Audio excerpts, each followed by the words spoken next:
afternoon, we're going to talk about internal browning in pink lady apples, and particularly sort of what we need to know coming into the current season, with harvest sort of not too far around the corner.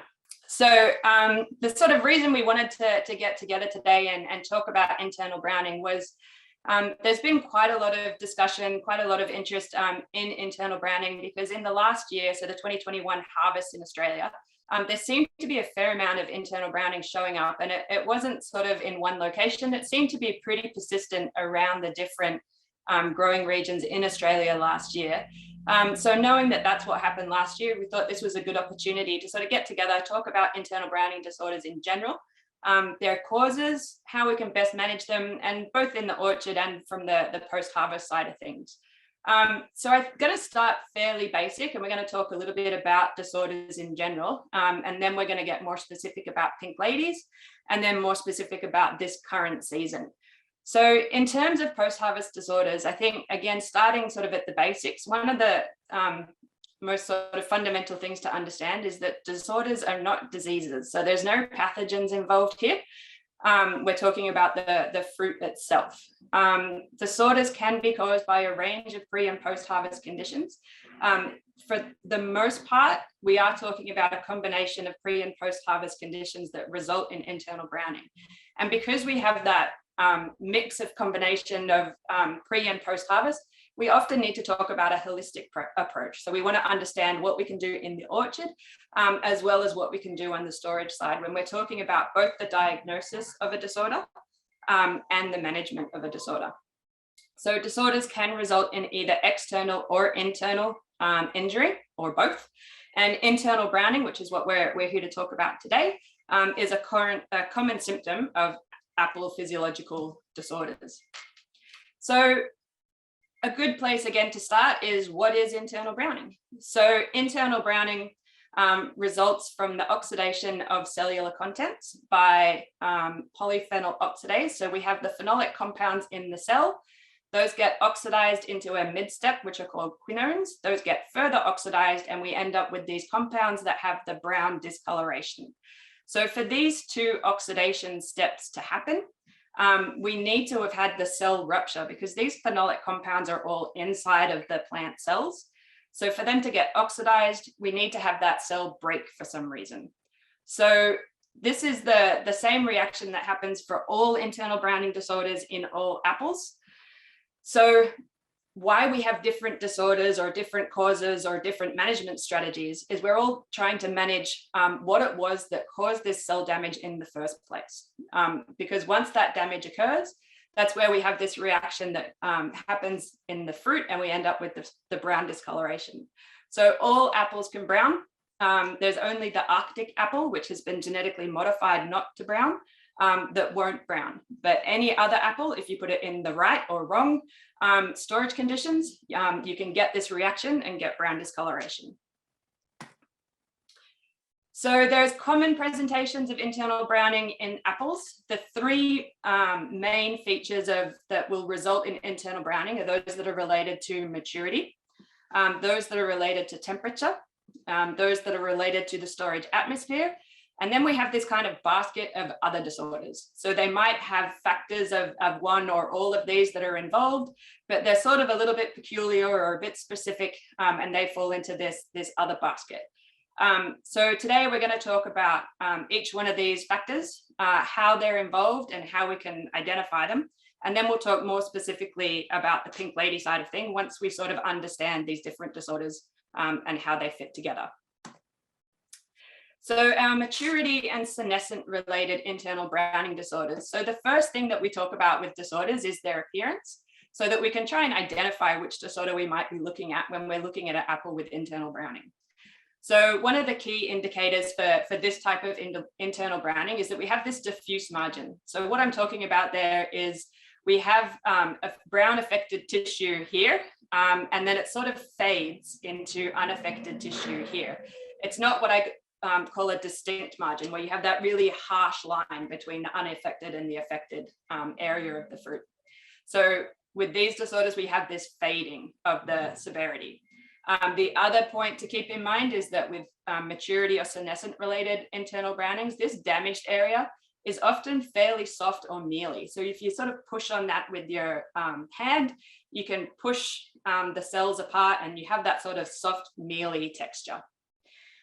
Causes of this type of disorder. So it is an age or senescent maturity related disorder. So it's senescent breakdown of cells. That's the physiology of sort of what's happening within that fruit that's causing that breakdown of cells that then leads to the oxidation. So with these types of disorders, it's all those things that are associated with age. So it could be that you had optimal maturity fruit, but they've just been stored for a really long time. So they've aged in the post-harvest environment. It could be storage under not optimal conditions. So maybe the fruit's been stored fairly warm, or it's been stored under air storage as opposed to controlled atmosphere storage. So all those things would keep that fruit more active, and it's going to be aging a little bit faster than under our more optimal long-term storage conditions. And so because of that, we'll see some of these types of disorders. Again, the other side where we see age-related or senescent-related disorders is going to be related to our harvest maturity. So the more mature that fruit is when we harvest it, the more likely we are to start seeing these disorders show up in storage. And then one of the things that we'll see as a familiar thread as we go through this is that a lot of these can add together or sort of cascade together. So if you had late maturity fruit that was stored under non-optimal conditions and then stored for a long time, that's sort of your worst case scenario. You're adding all those factors together, which would then increase your risk for seeing this type of disorder in storage. So because this is really about maturity management, this is a type of browning that you can really see in all apples. Obviously, those that are more difficult to manage maturity are going to be ones that you have a higher susceptibility in. Management for this type of disorders is all about managing that maturity and managing your storage to really keep that fruit in the optimal condition for as long as possible, and about management of your inventory. So if you know that you have fruit that's a little bit over mature, it's managing that inventory so that those aren't the fruit that are held for long-term storage.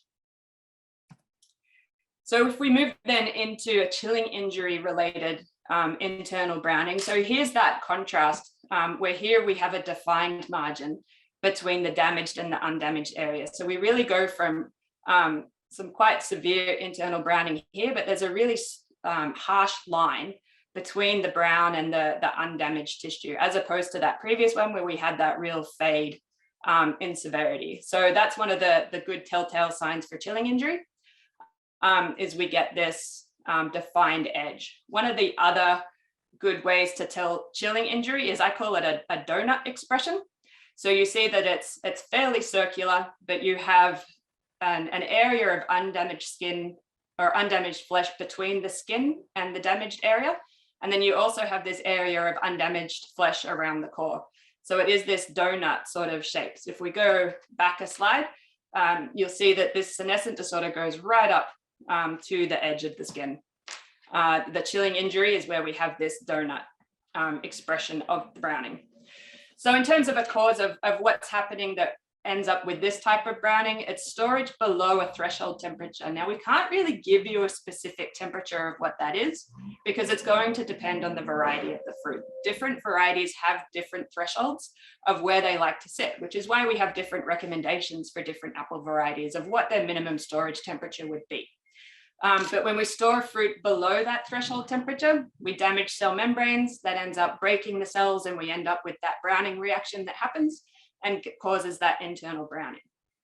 One of the other things to keep in mind, and this is going to be the case with the next disorder we'll talk about as well, is that with chilling injury related disorders, it is this combination of time and temperature. So fruit can be exposed to a cool temperature for a short amount of time, and they'll sort of have the ability to recover from that stress if the temperature is brought back to where they like to be. But if the fruit is kept down there for a longer period of time, then it doesn't have the ability to recover from that stress. Equally, you could be just under the threshold, so not a severe stress, but if you stay there for a long time, you can cause that same type of damage. So it is this combination of the amount of time or the duration that they're kept at a temperature that's below their threshold.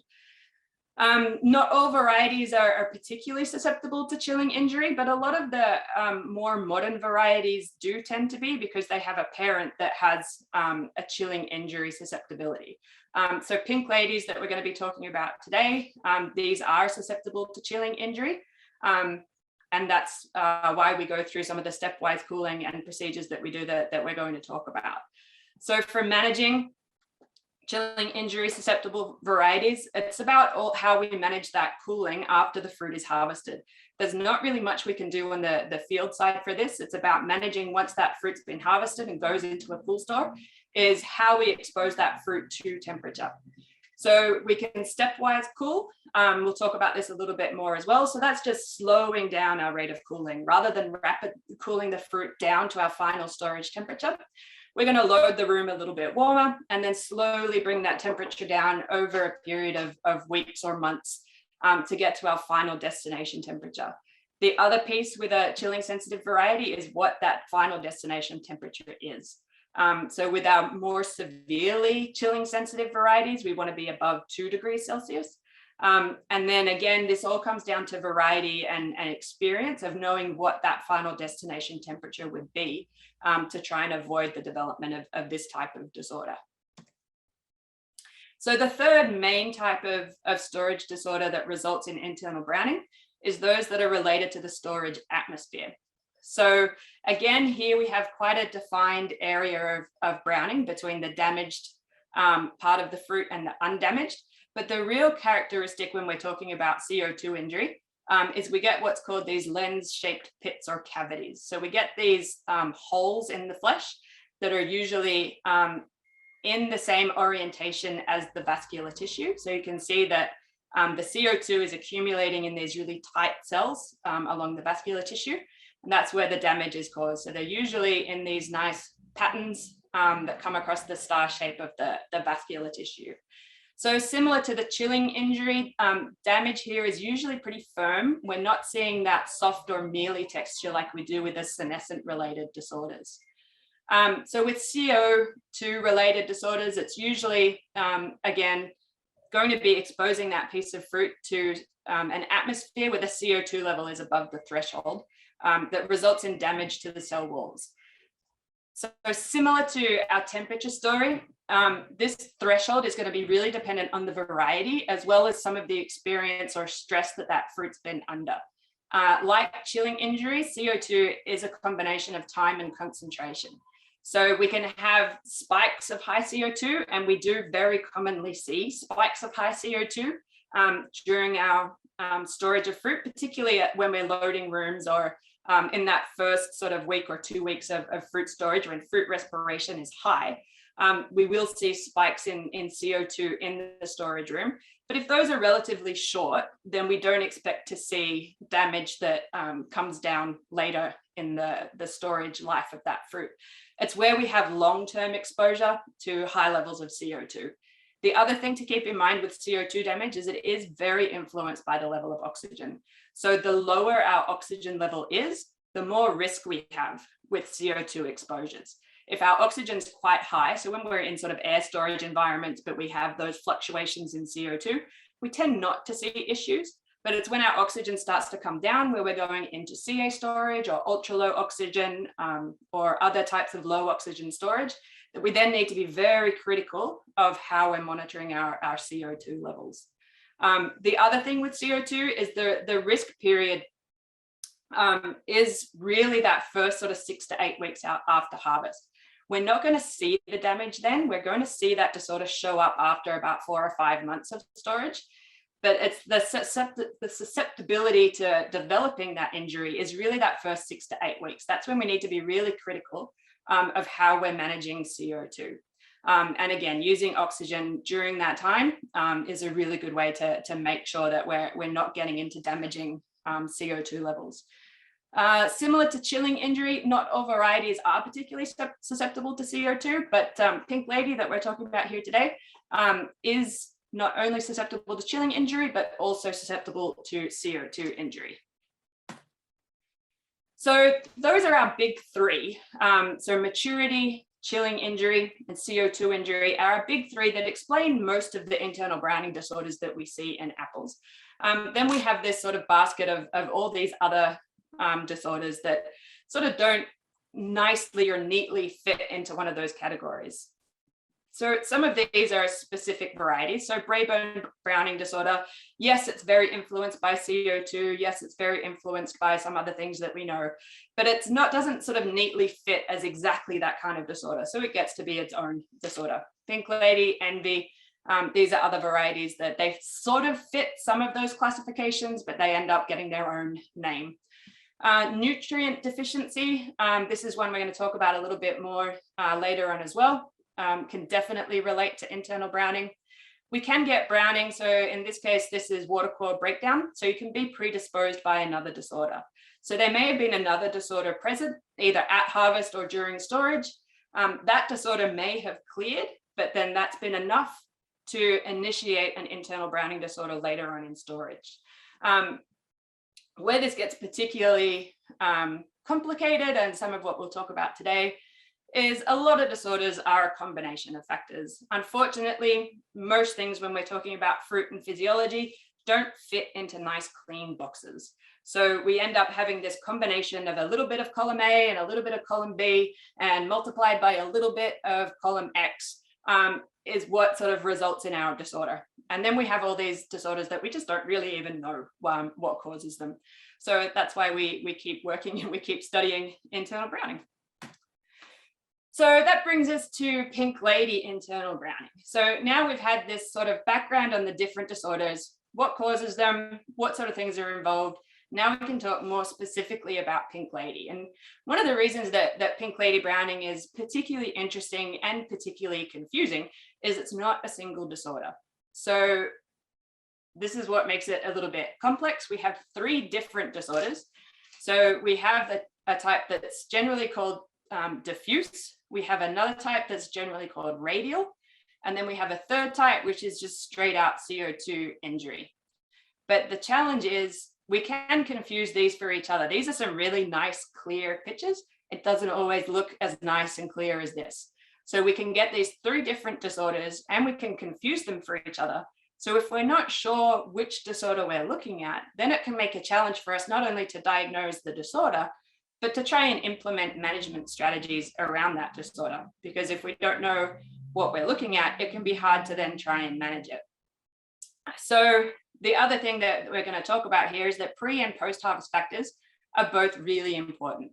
The way I like to think about it is that your pre-harvest factors, they sort of establish your risk category. So are we talking sort of low, medium, or high?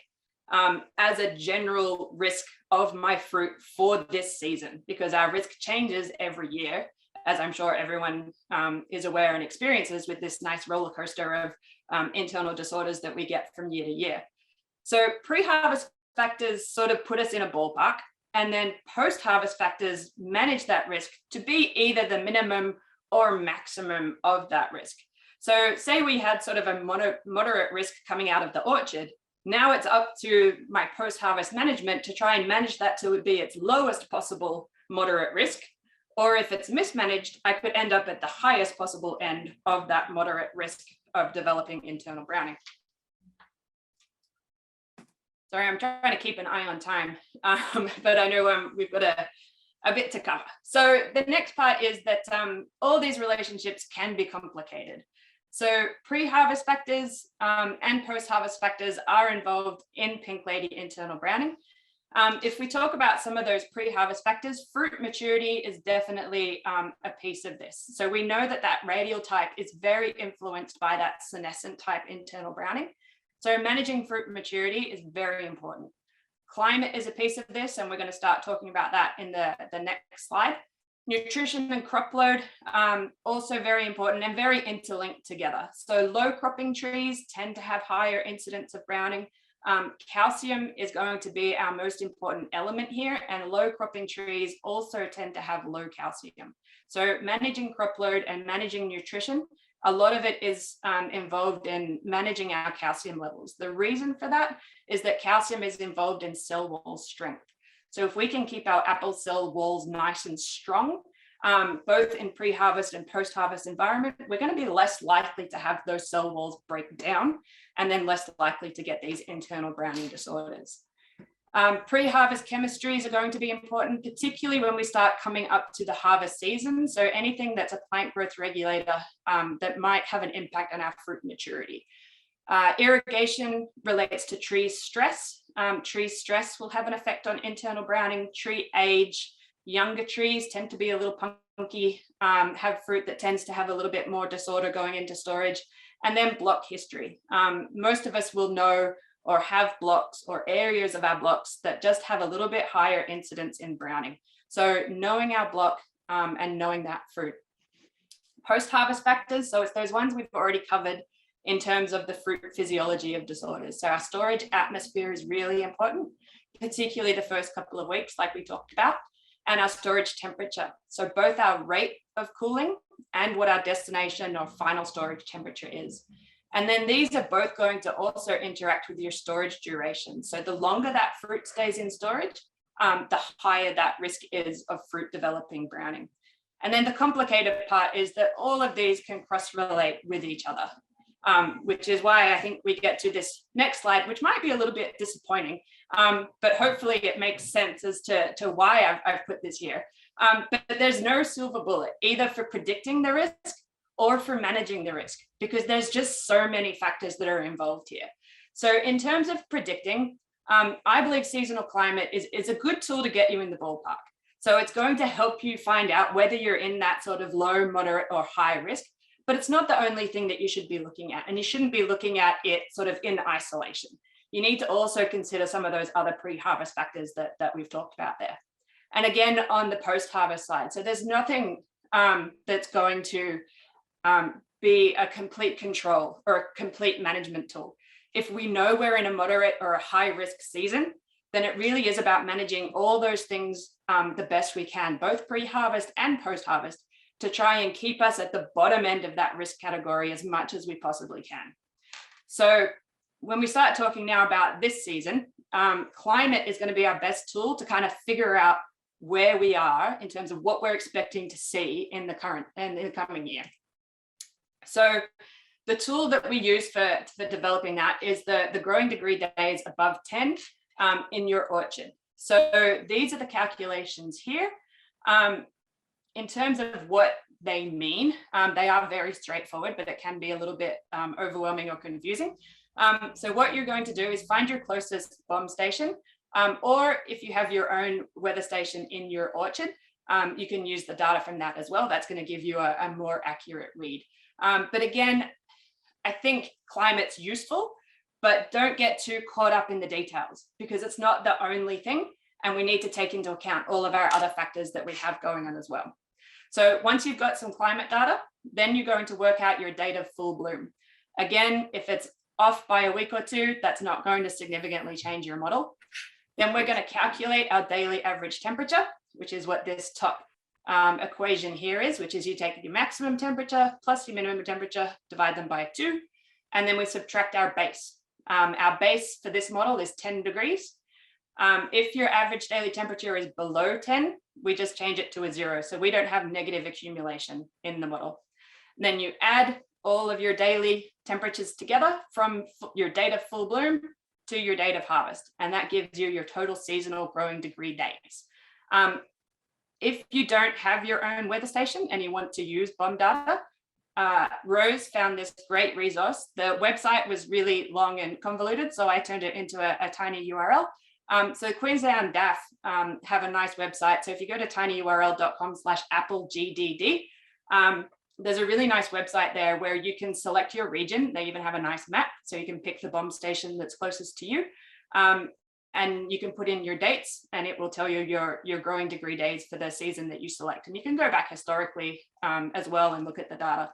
I'm sure Rose and I can put together a quick guide for how to use that site if that's of interest. So this is some growing degree day data for Australia. This isn't the current season. I just wanted to put this here to illustrate a couple of points. So the first point is we have a lot of variation in Australia across our apple growing regions. So we range from sort of around that 800. So this is from full bloom to harvest. So full bloom around about October, harvest around about April. We range from around 800 to 1800. It's a really big spread of what we see in Australia. So that's one thing to keep in mind, is that this is why we can have big variation region to region. The other thing I wanted to point out here is that most of our accumulation is happening here over the summer and early autumn. So that's why I'm saying, if you don't know your exact date of full bloom, if you're out by a week or 2 or 3, we don't see a lot of accumulation down here. So just make your best guess. It's really not going to change the model. And same thing with your harvest date. We don't see in most of our regions much accumulation of temperature in these last couple of weeks. So make your best guess, especially if you're looking back at historical data of your harvest date, and you're going to be in the right zone. Most of our accumulation, you're going to be in this mid-range. So your model should be relatively good, even if you don't know exactly what your date of full bloom or your date of harvest were. So this is looking at our apple growing regions in Australia over the last couple of years, and this year sort of to date, so to Monday of this week. But again, we don't expect to see too much accumulation over the next few weeks. We will see a bit. So this number on the end here will get a little bit higher. So we'll talk about some of this. The good or bad news is that this is relatively, a lot of the outcomes of this, I guess, are relatively common across regions. So if you find your most sort of descriptive region along here, and you look at yours, it doesn't sort of matter which one I'm talking about, because our trends are all relatively similar across the regions. So the first thing to keep in mind is that we have to sort of split our data into our 2 different types of browning. Our warmer regions generally see this radial type of browning, and our cooler regions generally see this diffuse type of browning. Now, for us in Australia, typically we're talking Southern Tassie or the Huon Valley is where we're going to see that diffuse type. Now this, I've drawn a line here and it looks nice as a nice flat line. It is sort of a zone, and you can get diffuse browning sort of creeping up into these zones. You can get radial browning creeping down. It's not a really nice kind of flip the switch. You get one disorder or the other. We can see both, but generally we're talking cold for the diffuse type and sort of moderate to hot regions. We're talking about the radial type of browning. So once we know the type of browning, the other thing we keep in mind is the risk. So if we talk about the diffuse type, as we get colder in our cold region, our risk goes up. So the warmer we are in a cool region, the lower risk we have. But when we have cool seasons in a cool region, we have an even higher risk. And then the opposite is true for the radial type. So the warmer we get in a radial region, the lower our risk is. So we have decreasing risk as we go away from this line, and then increasing risk as we go away from the line in this direction. So now when we look at one of our regions, so let's look at the Goulburn Valley. We have data from 2018, 19, 2021, and then this year, which we do expect to grow a little bit. But what our sort of takeaway message from here, and hopefully it was sort of what your general experience has been, is that 2018 and 19 were probably relatively good years. We had nice accumulation of growing degree days.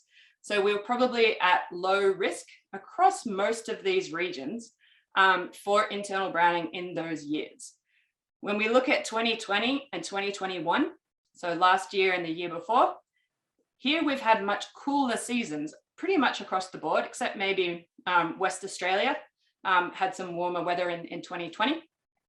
But what that means is that those last 2 years had a higher risk than the previous 2 years. So this is probably why we started seeing more internal browning showing up last year and the year before compared to our previous years. Then the look ahead for this season, unfortunately, what it's looking like, and again, relatively across the board, is that this year is going to be similar to last year, if not higher risk again. So we do expect some more accumulation. We're probably not going to get back to 2021 levels, say in The Goulburn Valley, if I look at Yarra Valley, we're probably going to be pretty much the same as where we were last year or the year before. Huon Valley looks like it's going to be pretty similar to the last 2 years. But a lot of our other regions, we're looking like we're going to be at a higher risk than we even saw last year. So now that we know we're heading into a season that has some risk, now we need to start looking at what can we do about it. So in terms of maturity and storage, there's not a whole lot we can do about the pre-harvest side now. That information is great as background. It's also good to know for how we manage our crops moving forward. But at this point in time, there's not too much we can do on the orchard side. It's about how we're going to manage this fruit once it comes into the post-harvest or a storage environment. So maturity is going to be really important. Making sure that we're harvesting our fruit at the right starch. We've got firm fruit going into storage. Cooling, very important. We do want to make sure that we're stepwise cooling. A typical stepwise cooling would be loading a room around about 5. Then you reduce the temperature by 0.5 to 1 degree per week at the fastest. You can go quite a bit slower than this. And you want your final destination to be about 1 or 2 degrees if you're in mainland Australia and you're talking about that radial browning risk. You do want to keep your destination temperature a little bit warmer if we're looking at a risk of diffuse flesh browning. So diffuse flesh browning, we do want to keep that final temperature a bit warmer than that, probably around about the 3 degrees. Controlled atmosphere is the other thing we want to be really conscious of. So our standard sort of recipe for long-term storage is going to be 2% oxygen, 1% CO2, but we do want to make sure that CO2 is kept as low as possible during that first 8 weeks of storage. So you want to be venting rooms, using scrubbers, using lime. At the very least, we want to be monitoring. Even in air storage rooms, we can get CO2 levels that are quite high, and we want to make sure that we're aware of those and keeping track of them.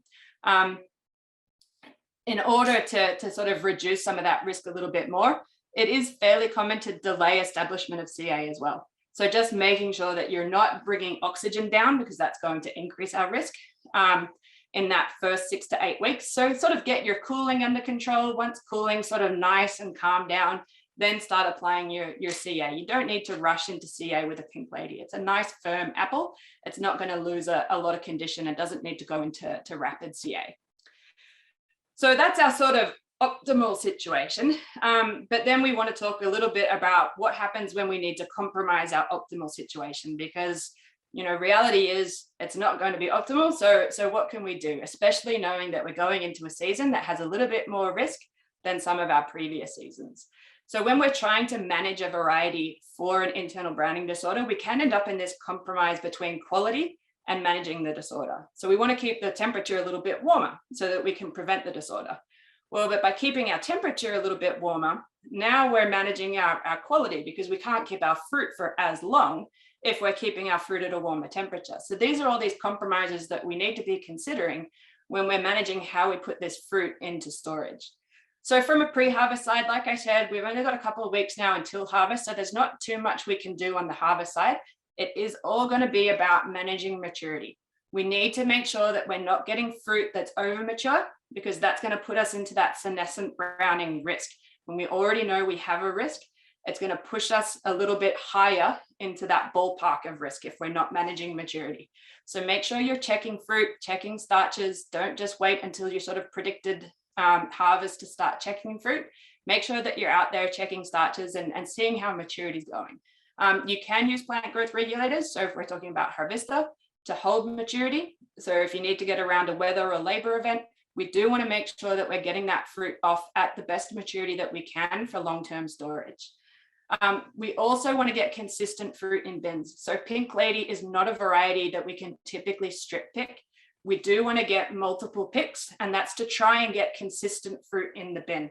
The more consistent we can have the fruit in the bin in the storeroom, the more consistently we can manage that fruit in the post-harvest environment and know what our expectations are going to be when we open that room. So that's pre-harvest. It's really all about the maturity. When we talk about the post-harvest side of things, so again, it's going to be really down to temperature management and CO2 management, making sure we're not rapid cooling that fruit and making sure we're not going into rapid CA either.